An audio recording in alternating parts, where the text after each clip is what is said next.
നമ്മൾ വീണ്ടും ആക്സിയം 4 ദൗത്യത്തിലേക്കാണ്. 18 ദിവസത്തെ ബഹിരാകാശ ദൗത്യത്തിന് ശേഷം ശുഭാൻഷു ശുക്ലയും സംഘവും ഉടൻ ഭൂമിയിലേക്ക് മടങ്ങും. സ്പേസ് എക്സ് ഡ്രാഗൺ പേടകത്തിന്റെ അൺഡോക്കിംഗ് നടപടികൾ ആരംഭിച്ചിരിക്കുകയാണ്. നാളെ ഉച്ചകഴിഞ്ഞ് 3 മണിയോടെയാണ് കാലിഫോർണിയയ്ക്ക് സമീപം പസഫിക് സമുദ്രത്തിൽ സ്പ്ലാഷ് ഡൗൺ നടക്കുക. ആക്സിയം 4 സംഘം മടങ്ങുന്നു. അവിടെ നിന്നും അൺഡോക്കിങ്ങിനായിട്ടുള്ള പ്രക്രിയകൾ ആരംഭിച്ചിരിക്കുന്നു. നാളെ വൈകിട്ടാണ് അവർ തിരികെ ഭൂമിയിലേക്ക് എത്തുന്നത്. സ്പ്ലാഷ് ഡൗൺ നടക്കുന്നത്. അശ്വിനിയാണ് വിവരങ്ങളുമായി ചേരുന്നത്. അശ്വിനി, സ്പ്ലാഷ് ഡൗൺ അൺഡോക്കിംഗ് നടപടികൾ അവിടെ ആരംഭിച്ചിരിക്കുകയാണോ? അതിനെ ഏത് രീതിയിലാണ് അതിന്റെ പ്രക്രിയകൾ? സ്വാതി, നേരത്തെ നമ്മൾ സൂചിപ്പിച്ചതുപോലെ തന്നെ അൺഡോക്കിംഗ് പ്രക്രിയയുടെ ഇത് കൗണ്ട് ഡൗൺ അടക്കം ആരംഭിച്ചിരിക്കുകയാണ്. അവിടെ നിന്നുള്ള സ്പേസ് സെൻറ്ററിൽ നിന്നടക്കമുള്ളത്, അതുപോലെ തന്നെ നാസയുടെ സെൻറ്ററിൽ നിന്നും അടക്കമുള്ള ദൃശ്യങ്ങളൊക്കെ നമുക്ക് ലഭിക്കുന്നുണ്ട്. മറ്റ് പ്രൊസീജിയേഴ്സിൻ്റെ ബാക്കി ദൃശ്യങ്ങൾ മാത്രമാണ് നമുക്ക് ഇനി ലഭിക്കാനുള്ളത്. അത് ഏതാനും നിമിഷങ്ങൾക്കുള്ളിൽ തന്നെ ആരംഭിക്കുമെന്ന് വേണം നമുക്ക് മനസ്സിലാക്കാനായിട്ട്. 4:35 ഷെഡ്യൂൾ ചെയ്തിരുന്നത്. ചെറിയ ഡിലേ നമുക്ക് ഉണ്ടായിട്ടുണ്ടെന്ന് വേണം മനസ്സിലാക്കാനായിട്ട്. എന്നാൽ നിലവിൽ അത് സംബന്ധിച്ച് വേറെ അറിയിപ്പുകളൊന്നും വന്നിട്ടില്ല. അത് ക്യാൻസൽ ചെയ്തായിട്ടുള്ള അങ്ങനെ മറ്റു അറിയിപ്പുകളൊന്നുമില്ല. ഇത് പ്രക്രിയയുമായിട്ട് തന്നെ മുന്നോട്ട് പോവുകയാണ് ആക്സിയം 4ഉം അതുപോലെ തന്നെ നാസയും. ശുഭാംശു ശുക്ല അടക്കം 4 പേരാണ് ഇന്ന് അവിടെ നിന്ന് തിരിക്കുന്നത് ഇന്റർനാഷണൽ സ്പേസ് സ്റ്റേഷനിൽ നിന്ന്. അവരുടെ ദൗത്യം 18 ദിവസത്തെ ദൗത്യം പൂർത്തിയാക്കിയാണ് സംഘം മടങ്ങുന്നത്. വിഭിന്നങ്ങളായ പല പരീക്ഷണങ്ങളടക്കം, അതായത് ഈ മൈക്രോ ഓർഗാനിസത്തിൻ്റെ ഫോട്ടോസിന്തറ്റിക് പ്രോസസ്സ് അടക്കമുള്ള പരീക്ഷണങ്ങളടക്കം അവിടെ സ്പേസ് സ്റ്റേഷനിൽ നടത്തിയ ശേഷമാണ് സംഘം മടങ്ങുന്നത്. ഇവർ 22.5 മണിക്കൂർ ദൈർഘ്യമുള്ള യാത്ര പ്രൊസീജിയർ, അതായത് 6 ഘട്ടങ്ങളിലായിട്ടുള്ള പ്രൊസീജിയർ പൂർത്തിയാക്കിയിട്ടായിരിക്കും നാളെ ഭൂമിയിലേക്ക് പതിക്കുക, സ്പ്ലാഷ് ഡൗൺ ചെയ്യുക. അത് കാലിഫോർണിയയിൽ നിന്ന് കാലിഫോർണിയൻ തീരത്താണ് പതിക്കുന്നത്. ഇന്ത്യൻ സമയം ഏകദേശം 3:01 തന്നെ ഈ പേടകം, ഇവർ 4 പേരുമായിട്ടുള്ള പേടകം സ്പ്ലാഷ് ഡൗൺ ചെയ്യുമെന്നാണ് നമുക്ക് മനസ്സിലാക്കാൻ സാധിക്കുന്നത്. ഇതിനുശേഷം ഇവരെ മറ്റ് പ്രത്യേകം ബോട്ടുകൾ, ഈ ഒരു പേടകം വന്ന് പതിക്കുന്നതിന് സമീപത്തായി തന്നെ നേരത്തെ ഇവരെ പേടകത്തിനെ അടക്കം സുരക്ഷിത സ്ഥാനങ്ങളിലേക്ക് മാറ്റാനുള്ള ബോട്ടുകളടക്കം സജ്ജമാക്കിയിട്ടുണ്ടാവും. അവിടെ നിന്ന് ഇവരെ പുറത്തെത്തിക്കാനുള്ള നടപടികളടക്കം ആരംഭിക്കുകയും ചെയ്യും. അതിനുശേഷം ഇവരെ തിരികെ നാസയുടെ അടക്കമുള്ള സെൻറ്ററിലേക്ക് മാറ്റുകയും ചെയ്യും. അങ്ങനെയുള്ള നിരവധി പ്രൊസീജിയറുകളാണ് ഇനി ബാക്കിയുള്ളത്. അൺഡോക്കിംഗ് അടക്കമുള്ള 2:37 തന്നെ 4 പേരടങ്ങുന്ന സംഘത്തെ പേടകത്തിനുള്ളിലാക്കി അതിൻ്റെ ഹാച്ച് അടക്കം ക്ലോസ് ചെയ്തിരുന്നു. 2 മണിക്കൂറിന് ശേഷമാണ് അൺഡോക്കിംഗ് പ്രക്രിയ ആരംഭിക്കേണ്ടത്. അതായത് ഏകദേശം 4:35 ആരംഭിക്കേണ്ടതാണ്. ഇപ്പോൾ അതിൻ്റെ പ്രൊസീജിയർ ഇപ്പോഴും നടന്നുകൊണ്ടിരിക്കുകയാണ് എന്ന് വേണം നമുക്ക് മനസ്സിലാക്കാനായിട്ട്. ഇത് സംബന്ധിച്ച് കൂടുതൽ നേരത്തെ ഇവരുടെ 18 ദിവസത്തെ യാത്രയുടെ ഓരോ ഘട്ടങ്ങൾ സംബന്ധിച്ച് ഇവർ ഓരോരുത്തരും, അതായത് 4 പേരും അവരുടേതായിട്ടുള്ള വീഡിയോകളടക്കം പുറത്ത് വിടുകയും ആക്സിയം 4 ഇവരുടെ ഒരു തത്സമയം ലൈവായിട്ടുള്ള രീതിയിൽ തന്നെ ഇതിൻ്റെ ദൃശ്യങ്ങളടക്കം പുറത്ത് വിടുകയും ചെയ്തിരുന്നു. അവർ നടത്തിയ പരീക്ഷണങ്ങളെക്കുറിച്ചും അതുപോലെ തന്നെ മറ്റുള്ള വിവരങ്ങളെക്കുറിച്ചും ഒക്കെ ഓരോ ഘട്ടത്തിലും ഇത് പുറത്തു വിടുകയും ചെയ്തിരുന്നു. ഇന്നലെ ഈ 4 പേർക്കും വേണ്ടിയിട്ടുള്ള ഫെയർവെൽ അടക്കമുള്ള ഒരു പരിപാടികളൊക്കെ സ്പേസ് സ്റ്റേഷനിൽ സംഘടിപ്പിച്ചിരുന്നു. അതിൽ ശുഭാൻഷു ശുക്ല അടക്കം പങ്കെടുക്കുകയും ചെയ്തു. അദ്ദേഹത്തിൻ്റെ ഒരു 10 മിനിറ്റ് ദൈർഘ്യമുള്ള ഒരു സന്ദേശവും എല്ലാവർക്കും നന്ദി പറഞ്ഞുകൊണ്ട്, അതായത് ഭാരതീയ സർക്കാരിനും അതുപോലെ തന്നെ കേന്ദ്ര സർക്കാരിനും അതുപോലെ ഇന്ത്യയിൽ ഉള്ളവരോടുമൊക്കെ അദ്ദേഹം നന്ദി പറയുന്നു. അതോടൊപ്പം തന്നെ ഈ ഒരു ദൗത്യത്തിന് പങ്കെടുത്ത് അതിന് സഹായിച്ച നാസ അടക്കമുള്ളവരോടും അതിന് സ്പോൺസേഴ്സിനോടുമൊക്കെ നന്ദി പറയുന്ന വീഡിയോയിൽ മറ്റൊരു കാര്യം കൂടി അദ്ദേഹം പറയുന്നുണ്ട്. എവിടെ നിന്ന് നോക്കിയാലും, അതായത് ഇന്റർനാഷണൽ സ്പേസ് സ്റ്റേഷനിൽ നിന്നടക്കം നോക്കിയാലും ഭാരതം വളരെ മനോഹരമാണ് എന്ന് തന്നെ അദ്ദേഹം പറയുകയും ചെയ്തിരുന്നു. ഹിന്ദിയിലും ഇംഗ്ലീഷിലുമായിട്ടൊക്കെയുള്ള രീതിയിലായിരുന്നു അദ്ദേഹത്തിൻ്റെ സന്ദേശമൊക്കെ പുറത്തു വന്നിരുന്നത്. നേരത്തെ ഈ ദൗത്യത്തിൻ്റെ ഭാഗമായി അദ്ദേഹം ദൗത്യത്തിൽ പങ്കെടുത്തതിന് ശേഷം, അല്ലെങ്കിൽ ഇന്റർനാഷണൽ സ്പേസ് സ്റ്റേഷനിൽ എത്തിയ ശേഷം അദ്ദേഹം പ്രധാനമന്ത്രി നരേന്ദ്രമോദിയുമായിട്ടടക്കം സംസാരിക്കുകയും അദ്ദേഹത്തിൻ്റെ കുടുംബാംഗങ്ങളുമായിട്ടൊക്കെ സംവദിക്കുകയും ഒക്കെ ചെയ്തിരുന്നു. ഇതിനുള്ള അവസരങ്ങളും ഒക്കെ ലഭിക്കുകയും ചെയ്തിരുന്നു. നേരത്തെ നമ്മൾ ഇതുപോലെ തന്നെ സുനിത വില്യംസിൻ്റെ അടക്കമുള്ള ദൗത്യം നമ്മൾ കണ്ടിരുന്നു. അതിനകത്ത് ഏറെ ഡിലേ ഉണ്ടായിരുന്നു. അതേപോലെ തന്നെയുള്ള ഡിലേകൾ ആക്സിയം 4 മിഷൻ്റെ ലോഞ്ചിനും ഉണ്ടായിരുന്നു. ഏറെ ഒരു നിരവധി തവണ മാറ്റിവെച്ച ശേഷമാണ് ആക്സിയം 4 ഈ ജൂണിൽ വിക്ഷേപിച്ചത്. അതിനുശേഷം എന്നാൽ മറ്റു പ്രക്രിയകൾ അവിടെ ലോഞ്ചിന് ശേഷം ഒരു കാലതാമസവും നിലവിൽ ഉണ്ടായിട്ടില്ല. അൺഡോക്കിംഗ് അടക്കമുള്ളതെല്ലാം ഷെഡ്യൂൾ പ്രകാരം തന്നെയാണ് മുന്നോട്ട് പോയിക്കൊണ്ടിരിക്കുന്നത്. സ്വാതി, ബഹിരാകാശത്തെത്തിയ രണ്ടാമത്തെ ഇന്ത്യക്കാരനാണ് ശുഭാംശു ശുക്ല. ശുഭാംശു ശുക്ല ഉൾപ്പെട്ട സംഘത്തിന്റെ ഭൂമിയിലേക്കുള്ള മടക്കയാത്ര ആണ് ഇപ്പോൾ നടക്കുന്നത്. അതിന്റെ അൺഡോക്കിംഗ് നടപടികളിലേക്ക്, ആ പ്രക്രിയയിലേക്ക് കടന്നിരിക്കുകയാണ്. ഇന്ന് ഉച്ചയോടുകൂടിയാണ് ഹാച്ച് ക്ലോഷർ നടത്തിയത്. അതിനുശേഷം ഇന്ത്യൻ സമയം വൈകുന്നേരം 4:35 ഈ പേടകം രാജ്യാന്തര ബഹിരാകാശ കേന്ദ്രത്തിൽ നിന്ന് അൺഡോക്ക് ചെയ്യുമെന്ന് അറിയിച്ചിരുന്നത്. അതിൽ അല്പം കാലതാമസം വന്നിട്ടുണ്ട്. എന്നാൽ പോലും അതിന്റെ കൗണ്ട് ഡൗൺ എല്ലാം ആരംഭിച്ചിട്ടുണ്ട്. അൺഡോക്കിംഗ് പ്രക്രിയ അവിടെ പുരോഗമിക്കുകയാണ്. നാളെ ഇന്ത്യൻ സമയം ഉച്ചകഴിഞ്ഞ് 3 കാലിഫോർണിയ കാലിഫോർണിയ തീരത്തിനടുത്ത് പസഫിക് സമുദ്രത്തിൽ ഡ്രാഗൺ പേടകം സ്പ്ലാഷ് ഡൗൺ ചെയ്യുന്നത്. എന്നാൽ ഇതിപ്പോൾ അല്പം വൈകിയാണ് അവിടെ നിന്നും ഈ ഒരു അൺഡോക്കിംഗ് നടപടികളിലേക്ക് കടന്നിരിക്കുന്നത്. ആ പ്രക്രിയ അവിടെ പുരോഗമിക്കുകയാണ് എന്നുള്ളതാണ്. അവിടെ നിന്നുമുള്ള തത്സമയ ദൃശ്യമാണ് നമ്മളിപ്പോൾ കാണുന്നത്. നടപടികൾ നടന്നുകൊണ്ടിരിക്കുകയാണ്. എന്തായാലും ചരിത്രം എഴുതിയാണ് ശുഭാംശുവിൻ്റെ മടക്കയാത്ര. 4 അംഗ സംഘമാണ് പേടകത്തിലുള്ളത്. അൺഡോക്കിംഗ് പ്രക്രിയ പൂർത്തിയായിരിക്കുന്നു. നാളെ വൈകിട്ട് പേടകം ഭൂമിയിലേക്ക് മടങ്ങിയെത്തും. നിരവധി പരീക്ഷണങ്ങൾ, പര്യവേഷണങ്ങൾ, പഠനങ്ങൾ, ഗവേഷണങ്ങൾ എല്ലാം നടത്തിയതിനു ശേഷമാണ് സംഘം ഭൂമിയിലേക്ക് മടങ്ങിയെത്തുന്നത്. അവരുടെ ഈ പഠനങ്ങളെല്ലാം ലോകത്തിന് തന്നെ വലിയ തരത്തിൽ മുതൽക്കൂട്ടാകും എന്ന കാര്യത്തിൽ യാതൊരു തരത്തിലുള്ള സംശയവുമില്ല. ആ അൺഡോക്കിംഗ് നടപടികളിലേക്ക് കടന്നിരിക്കുന്നു, ആ പ്രക്രിയ ആരംഭിച്ചിരിക്കുന്നു എന്നുള്ളതാണ്. ചരിത്രം എഴുതി തന്നെയാണ് ശുഭാംശു ശുക്ലയും സംഘവും ഭൂമിയിലേക്ക് മടങ്ങുന്നത്, ഭൂമിയിലേക്ക് തിരികെ എത്തുന്നത്. 18 ദിവസമാണ് ഇന്റർനാഷണൽ സ്പേസ് സെന്ററിൽ അവർ ചിലവഴിച്ചത്, അവിടെ പഠനങ്ങൾ നടത്തിയത് എന്നുള്ളതാണ്. ഗവേഷണങ്ങൾ നടത്തി. അതിന് ഇടയിൽ അവിടെ നിന്നുമുള്ള കാര്യങ്ങളെല്ലാം തത്സമയമായി തന്നെ ഭൂമിയിലേക്ക് സംവദിക്കാനും 4 പേരും ശ്രമിച്ചിരുന്നു. അതിനിടയിൽ പ്രധാനമന്ത്രി നരേന്ദ്രമോദിയുമായി സംവദിക്കാനും ശുഭാംശു ശുക്ല സമയം കണ്ടെത്തി. അന്ന് പ്രധാനമന്ത്രി പറഞ്ഞത് രാജ്യത്തേക്ക് ഇവിടെ ഇന്ത്യയിൽ ഗഗൻയാൻ അടക്കമുള്ള ദൗത്യത്തിന് ശുഭാംശു ശുക്ലയുടെ ഈ ഒരു പഠനം അദ്ദേഹത്തിന് ഉപകാരപ്രദമായി നമുക്ക് വേണം എന്നുള്ള കാര്യമാണ് പ്രധാനമന്ത്രി അന്ന് പറഞ്ഞത്. എന്തായാലും അൺഡോക്കിംഗ് പ്രക്രിയ അവിടെ പുരോഗമിക്കുകയാണ്. ഏറെ നിർണായകമായിട്ടുള്ള നിമിഷങ്ങളിലൂടെ തന്നെയാണ് കടന്നുപോയിക്കൊണ്ടിരിക്കുന്നത്. 18 ദിവസം അവിടെ കഴിഞ്ഞതിന് ശേഷമാണ് അവർ ഇപ്പോൾ മടങ്ങുന്നത്. അശ്വിനി, അൺഡോക്കിംഗ് പ്രക്രിയ എങ്ങനെയാണ് ഇപ്പോൾ പുരോഗമിക്കുന്നത്? സ്വാതി, അൺഡോക്കിംഗ് പ്രക്രിയ പൂർത്തിയായി കഴിഞ്ഞിരിക്കുന്നു എന്ന് വേണം നമുക്ക് മനസ്സിലാക്കാനായിട്ട്. അത് സംബന്ധിച്ചുള്ള അറിയിപ്പ്, അതായത് ഈ ഡ്രാഗൺ സെപ്പറേഷൻ കൺഫേംഡ് എന്ന് തന്നെ ആക്സിയം 4 അറിയിക്കുകയും ചെയ്തിട്ടുണ്ട്. അതിന്റെ പ്രൊസീജിയർ ആരംഭിച്ചിരിക്കുന്നു. അല്പസമയത്തിനകം തന്നെ പേടകം അവിടെ നിന്ന് സ്പേസ് സ്റ്റേഷനിൽ നിന്ന് യാത്ര തിരിക്കും എന്ന് വേണം മനസ്സിലാക്കാനായിട്ട്. സ്വാതി,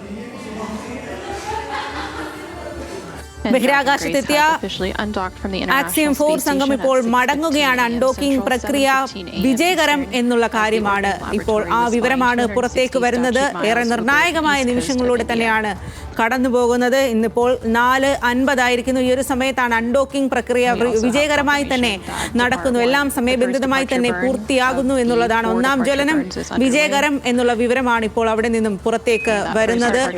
ഇന്ന് ഉച്ചയ്ക്ക് 2 മണി കഴിഞ്ഞ് 2:37 ഹാഷ് ക്ലോഷർ പൂർത്തിയായത്. പേടകം അടച്ച് ദൗത്യസംഘം പേടകത്തിനുള്ളിലേക്ക് കടന്നത്. ഇപ്പോൾ ഈ ഒരു 4:35 4:40 ഒക്കെ ആയപ്പോഴേക്കും അൺഡോക്കിംഗ് പ്രക്രിയയിലേക്ക് കടന്നു.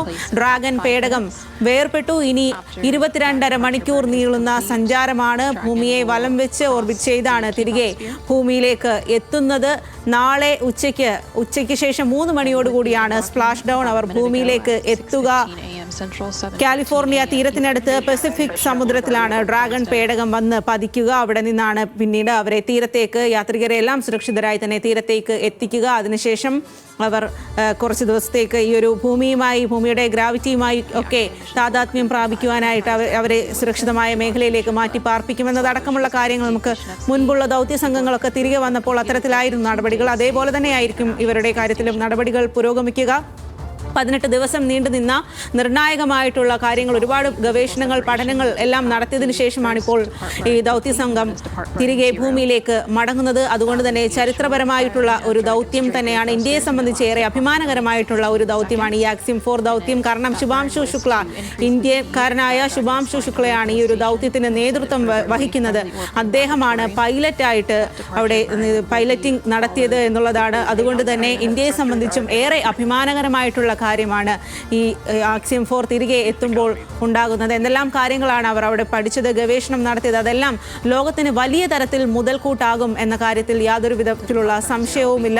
ഏറ്റവും സന്തോഷകരമായിട്ടുള്ള വാർത്ത എന്നാൽ ഡ്രാഗൺ പേടകം വേർപെട്ടിരിക്കുന്നു. എല്ലാം സുരക്ഷിതമായി സമയബന്ധിതമായി തന്നെ പൂർത്തിയാകുന്നു എന്നുള്ളതാണ്. പ്രക്രിയകളെല്ലാം അതേപടി തന്നെ നടക്കുന്നു എന്നുള്ളതാണ്. ഇനി ഭൂമിയിലേക്കുള്ള സഞ്ചാരമാണ്. അവരുടെ ഭൂമിയിലേക്ക് എത്തുന്നത്, അവരെ സ്വീകരിക്കാനായി കാത്തിരിക്കുകയാണ് ലോകം മുഴുവനുമുള്ള ആളുകൾ. നാളെ ഇന്ത്യൻ സമയം ഉച്ചയ്ക്ക് 3 മണിയോടുകൂടിയാണ് സ്പ്ലാഷ് ഡൗൺ നടക്കുന്നത്. കാലിഫോർണിയ തീരത്തേക്കാണ് അവർ എത്തുന്നത് എന്നുള്ളതാണ്.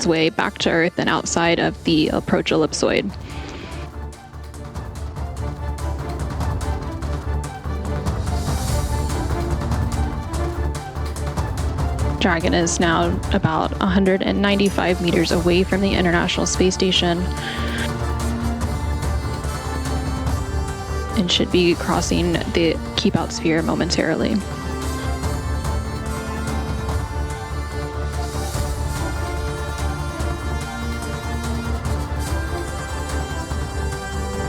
And we just heard confirmation that Dragon has exited the Keep Out sphere. Again, the Keep Out sphere is an invisible 200-meter line centered on the space station. It's one of several safety zones set up to govern spacecraft arriving and departing from the International Space Station. While spacecraft are inside the Keep Out sphere, they have to be configured where they would not cross into the imaginary boundary for at least 4 orbits, even if the spacecraft lost all maneuvering. The next major milestone for Dragon's departure will be exiting the approach ellipsoid. This is planned to take place about 13 minutes from now. Dragon Station, Houston on the Big Loop. Dragon has exited the Keep Out sphere. Dragon copies. Station copies.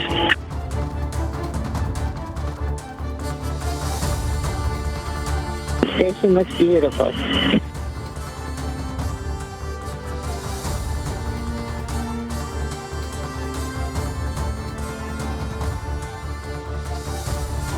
Dragon Grace, if we didn't have a shutter constraint, you could see us waving. All right, Grace copies.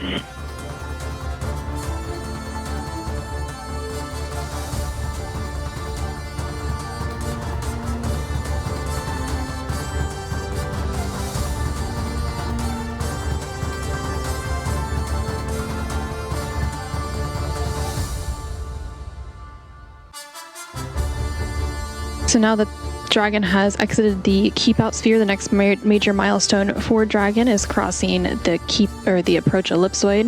That will take place a little over 10 minutes from now. That approach ellipsoid is another imaginary shape similar to the Keep Out sphere, but this time it's a 3-dimensional ellipsoid measuring 4 kilometers by 2 kilometers by 2 kilometers. And one of the key differences with the approach ellipsoid is that vehicles outside of it have to be on what we call a 24-hour safe free drift trajectory. This means the spacecraft would not cross into the approach ellipsoid for at least 24 hours, even if it lost all maneuvering. After the spacecraft crosses the approach ellipsoid, joint operations will end and responsibility for the spacecraft will be handed back to the SpaceX flight control team in Hawthorne, California. Again, everything continuing to look good with Dragon's departure today following a physical separation about 10 minutes ago at 6:15 a.m. Central, 7:15 a.m. Eastern. Dragon is now about 340 meters away from the International Space Station and continuing to increase that distance. And teams on the ground will continue to monitor the weather ahead of a splashdown tomorrow, Tuesday, July 15th at 5:31 a.m. Eastern off the coast of California.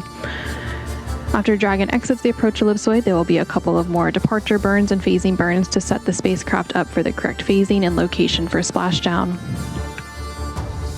And for those of you who are just joining us, the SpaceX Dragon spacecraft carrying the Axiom Mission 4 crew recently undocked from the International Space Station's Harmony module at 6:15 a.m. Central, 7:15 a.m. Eastern to complete an 18-day stay aboard the orbiting laboratory. Station Houston on the Big Loop. Johnny, please give Huntsville a call on Space to Ground 4.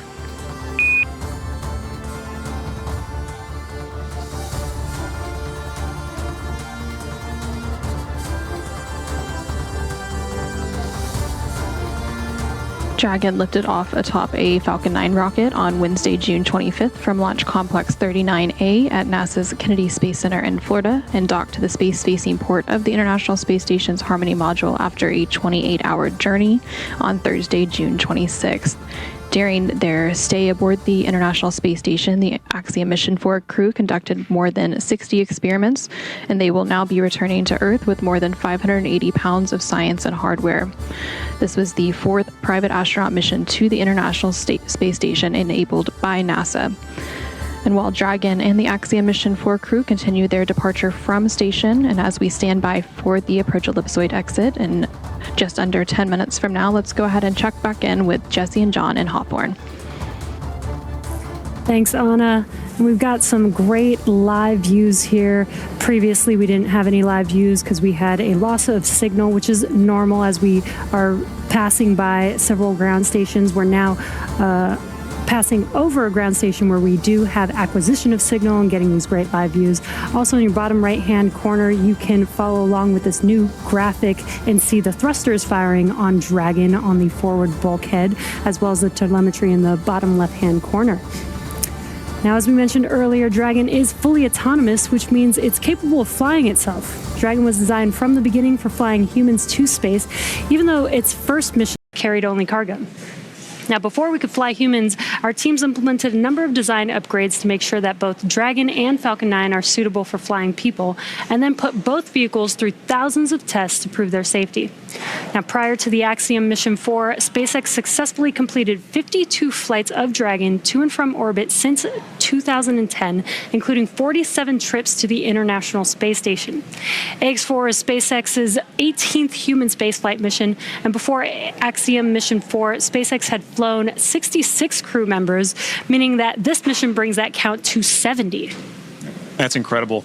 You know, missions like this are important milestones for everyone involved, from the crew members who fly, to those that they represent, and to the host of scientists and engineers around the world who have an opportunity for their research or their technology to be tested in microgravity. Everyone learns from these missions. And for Axiom Space, this is at the heart of why we do these missions. We're building opportunities for others to advance what is possible and expand what is known. We want to enable every human everywhere to take part in this. Now, after a beautiful launch on June 25th, the AX-4 crew docked with the International Space Station a little over a day later, opening the hatch and greeting the Expedition 73 crew on June 26th. The crew shared some good words and a welcoming ceremony before quickly getting to work on their extensive itinerary. Now, each crew member brought with them a host of research, technology demonstrations, and outreach objectives, ranging from human physiology to space radiation impact studies, and even some gardening. Now, this crew maintained a very full timeline, but they prepared for this.